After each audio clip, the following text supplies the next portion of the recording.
Vôbec nie je dôležité, ktorá politická strana je pri moci, oveľa dôležitejšie je, ktorá spoločenská trieda je pri moci. V spoločnosti údajne prebieha akási polarizácia, kultúrna vojna, boj medzi akýmisi slniečkármi a dezolátmi, medzi fanúšikmi východného a západného imperializmu, čo znamená, že jedni sa tešia z toho, koľko je mŕtvych Rusov, druhí sa tešia zase, koľko je mŕtvych Ukrajincov.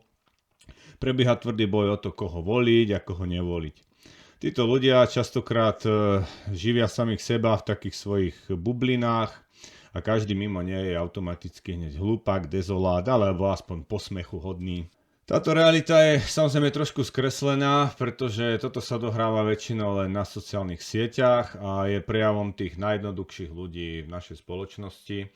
Keď sa s ľuďmi zhováram osobne, tak zistujem, že tá realita je úplne iná, že tí ľudia vôbec nie sú tak vyhrotení, že nemajú potrebu hneď každému nadávať a že aj ten názor častokrát je niekde uprostred. A napokon je to v podstate jedno, pretože je to bezpredmetné, ktorá strana vyhrá voľby. Oveľa dôležitejší je spoločenský systém, a ten už tu máme 40 rokov, skoro rovnaký, alebo teda rovnaký, len s nejakými drobnými kozmetickými úpravami.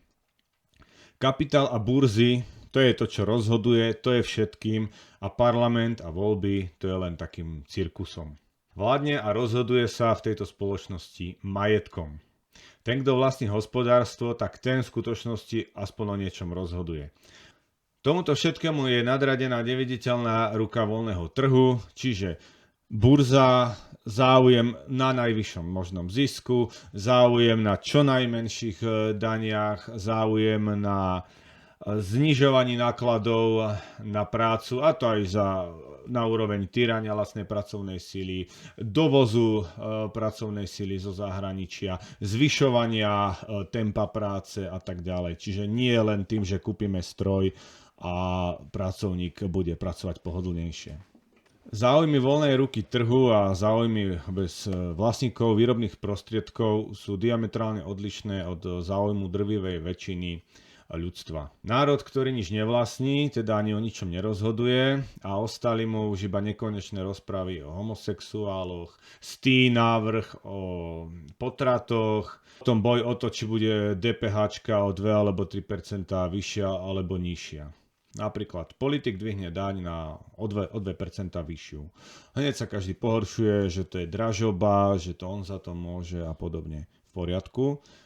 Na burze si povedia špekulanti, však je odbyt, maximálny zisk, to nás ženie. Tak hliník zdražie na dvojnásobok, drevo zdražie na dvojnásobok, oceľ zdražie, ale to už nikto nevidí a bere to akoby nejakú prírodnú zákonitosť, akože vyšlo slnko. Druhý príklad.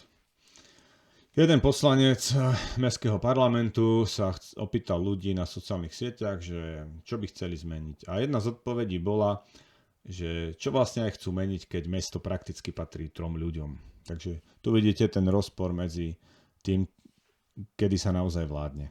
V kapitalizme to ide zákonite v neprospech pracujúcich.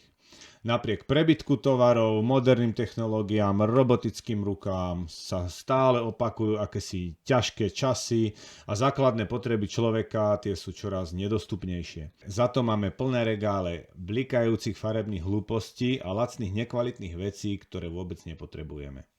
Ľudia si však tento jav spájajú výhradne s aktuálnou vládou. A to je veľká chyba.